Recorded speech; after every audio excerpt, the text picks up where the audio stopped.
Marcus Aurelius was the most powerful man in the world. He ruled an empire, commanded armies, had unlimited wealth. Yet every morning he woke up and did the same 5 things.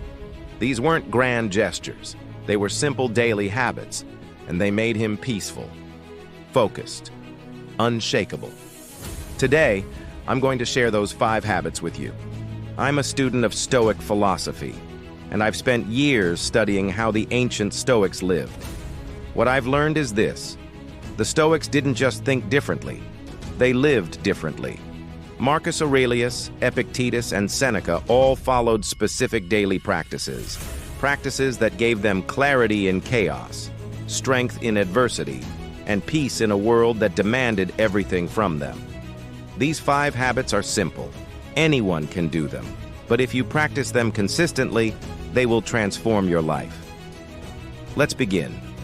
Habit number 1, start your day with reflection.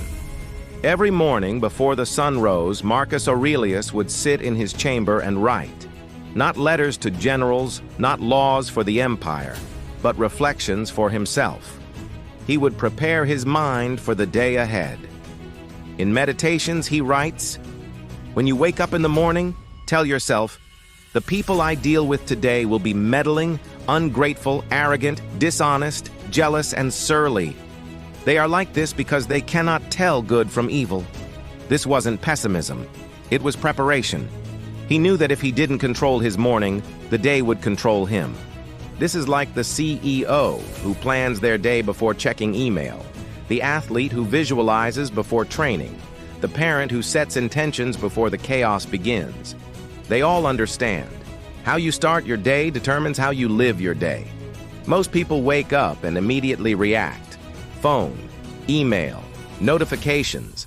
They give away their peace before they even get out of bed. So here's what you do. Tomorrow morning, before you touch your phone, sit for 5 minutes. Ask yourself, what matters most today? What can I control? How do I want to show up? 5 minutes, that's it.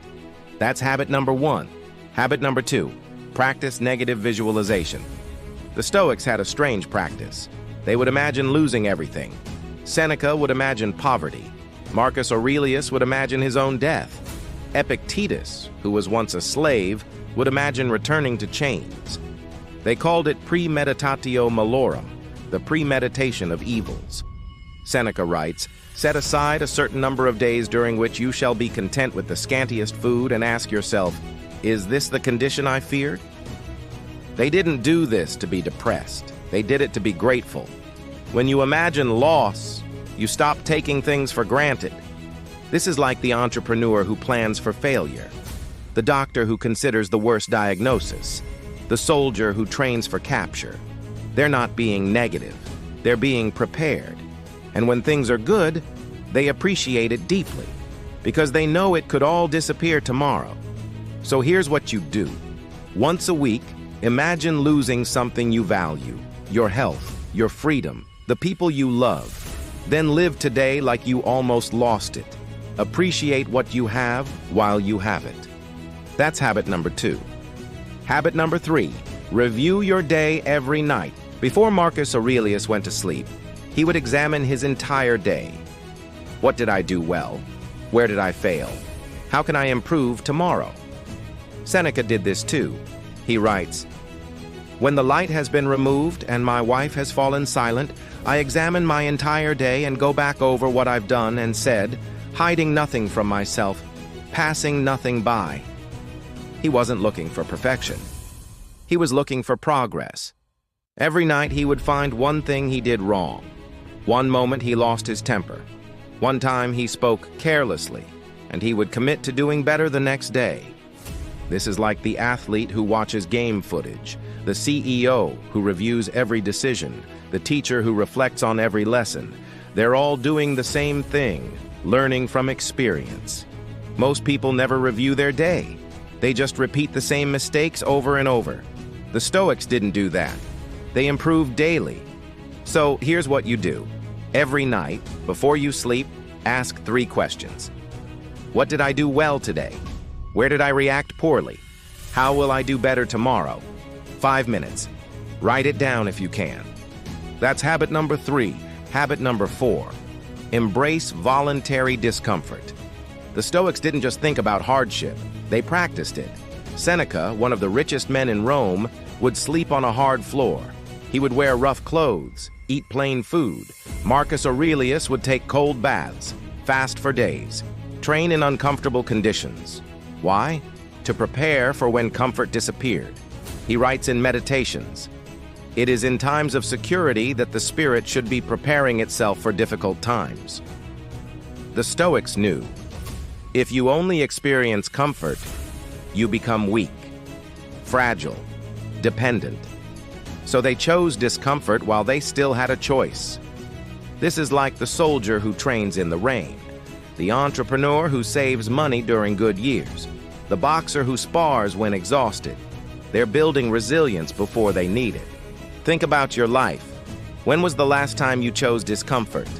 When did you take the hard path when the easy one was available? So here's what you do. Once a week, choose one voluntary hardship. Take a cold shower. Skip a meal. Wake up an hour early. Do something uncomfortable when you don't have to. Build strength before life forces it on you. That's habit number 4. Habit number 5. Serve someone every day. The Stoics believed that we exist for each other. Marcus Aurelius writes, "We were born to work together like feet, hands, and eyes, like the 2 rows of teeth, upper and lower. To obstruct each other is unnatural." During the Antonine Plague, a pandemic that killed millions, Marcus didn't hide in his palace. He walked the streets, helped the sick. And when Rome's economy collapsed, he sold everything in the imperial palace, the jewels, the furniture, the robes of emperors past. He auctioned it all for 2 months to feed his people, because service wasn't optional. It was essential. This is the CEO who takes a pay cut to save jobs, the teacher who stays late for struggling students, the parent who sacrifices their comfort for their children. They understand a life of taking leads to emptiness. A life of giving leads to meaning. The Stoics knew this 2,000 years ago. So here's what you do. Every single day, ask yourself, who can I help today? It doesn't have to be big. Hold the door, call a friend, teach someone something. Small acts, daily, compounding. That's habit number 5. So let me leave you with this. 5 habits that made Marcus Aurelius the most powerful and most peaceful man in the world. Morning reflection, negative visualization, evening review, voluntary discomfort, daily service. Do these consistently, and you won't just have a better life. You'll have a Stoic life, clear, strong, and meaningful, the kind of life that nothing can shake. If you want more Stoic wisdom, subscribe to this channel. I post new videos every week breaking down ancient philosophy for modern life. And drop a comment below. Which of these 5 habits will you start with? Thanks for watching.